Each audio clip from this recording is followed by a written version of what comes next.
নুসরাত কত নাম বলবো,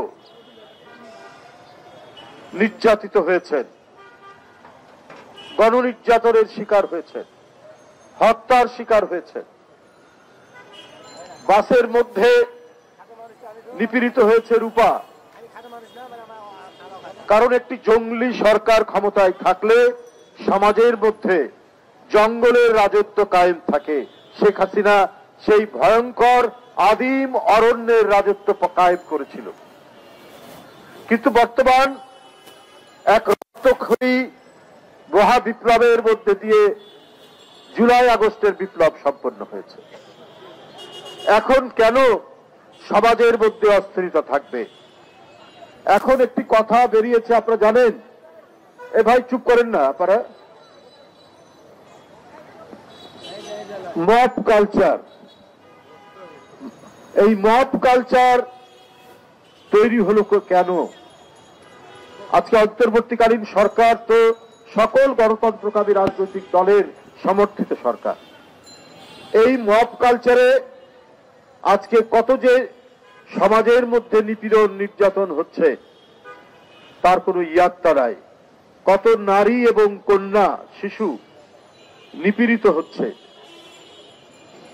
এর স্ট্যাটিস্টিক্স যা আসে তা অল্প। মহিলা পরিষদ তার মাসিক প্রতিবেদনে উল্লেখ করেছে যে জানুয়ারি মাসেই কন্যা নির্যাতিত হয়েছেন প্রায় 85 জন, নারী নির্যাতিত হয়েছেন 120 জন। এর মধ্যে ধর্ষণের শিকার হয়েছেন 67 জন, হত্যাকাণ্ডের শিকার হয়েছেন 14 জন। এ তো ভয়ঙ্কর পরিস্থিতি। এটা মহিলা পরিষদ তার মাসিক প্রতিবেদনে দিয়েছেন। কিন্তু এটাই শেষ নয়, সংখ্যা হয়তো আরো বাড়বে। কেন এই পরিস্থিতি চলছে? এটি জনগণের সমর্থিত সরকার, সমাজের মধ্যে শান্তি স্থিতি নিশ্চিত করা প্রধান দায়িত্ব। আর সেখানে যদি নারী এবং কন্যারা নিরাপত্তাহীনতায় ভোগে, আমার আপনার সন্তান, কন্যা সন্তান স্কুলে গিয়ে সে নিপীড়িত হয়ে ফিরে আসে, এই লজ্জা এই জাতির, এই লজ্জা এই দেশের, এই লজ্জা যারা 71-এ শহীদ হয়েছেন, যারা জুলাই বিপ্লবে শহীদ হয়েছেন, যারা গণতান্ত্রিক আন্দোলনে যারা শহীদ হয়েছেন, তাদের সেই শহীদদেরকে অপমান করা। কেন দুষ্কৃতিকারীরা আধিপত্য বজায় করবে সমাজের রন্ধ্রে রন্ধ্রে? তাহলে সরকার কিসের জন্য? ঢাকা বিশ্ববিদ্যালয়ে একজন, সেও আবার ঢাকা বিশ্ববিদ্যালয়ের একজন স্টাফ, রিক্সা থামিয়ে এক মেয়েকে বলছে যে তোমার এই পোশাক পরা ঠিক হয়নি। তাহলে বলুন, তার মুরব্বী বিশ্ববিদ্যালয়ের কর্তৃপক্ষ যদি সেটা যদি অশ্লীল হয় বলতে পারত। আমরা শুনছি এখন ওড়না কাণ্ড, পোশাক কাণ্ড। একটা তো মব কালচার, আরেকটা কোথাও যেন উগ্রবাদী গোষ্ঠী কাজ করছে।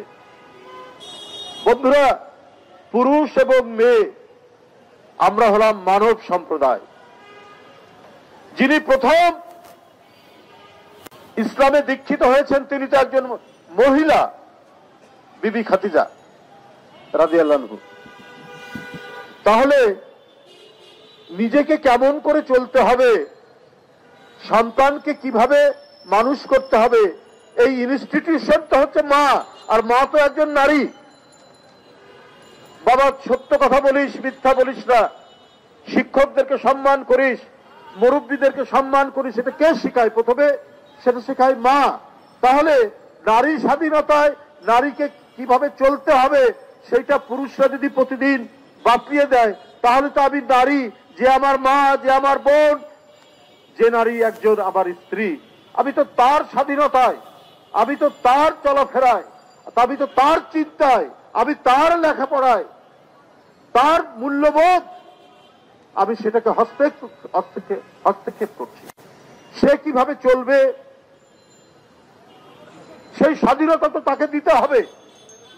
এই স্বাধীনতায় কোনো গোষ্ঠী, কোনো দল কারো হস্তক্ষেপ করার অধিকার নাই। কারণ ধর্মীয় মূল্যবোধ বলুন আর সমাজের নৈতিকতা বলুন, এটা সবচেয়ে বেশি প্রতীত থাকে, ধারণ করে হচ্ছে নারীরা। কারণ মায়ের কাছ থেকে আমরা প্রথম নৈতিকতার বাণী শুনি।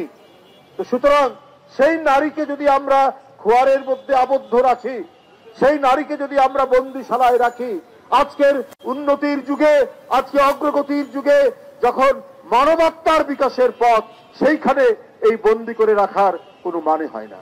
কোন উগ্রগোষ্ঠী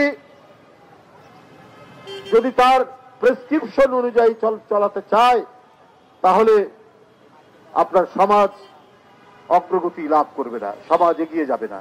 কি খেলাধুলা, কি সাংস্কৃতিক কর্মকাণ্ড, কি লেখাপড়া, প্রত্যেকটি জায়গায় মেধায় মননে পুরুষের চাইতে কোনো অংশে মেয়েরা কম নয়। তাদেরকে যদি আমরা আটকে রাখি, বন্দি রাখি, তাহলে সমাজ কোনোদিন এগোবে না। আজকে যেই সরকার আসুক, তাদেরকে নারী শিক্ষার যে বিপুল প্রসার ঘটিয়েছিলেন জিয়াউর রহমান এবং বেগম খালেদা জিয়া, সেটা অব্যাহত রাখতে হবে।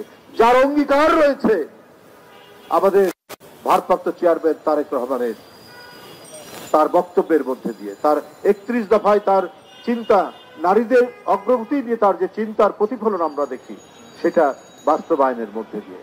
কারণ এইখানে কোনো উগ্র গোষ্ঠী নারীদেরকে শৃঙ্খলাবদ্ধ করতে যাতে না পারে, সেই প্রচেষ্টাও আমরা থাকবে।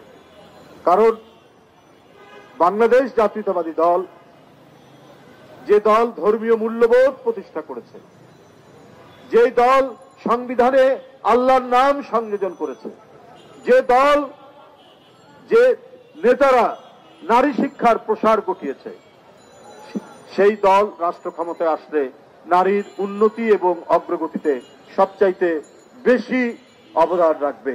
এবং নারীদের যে স্বাধীনতা, নারী স্বাধীনতা মানে কি অশ্লীলতা?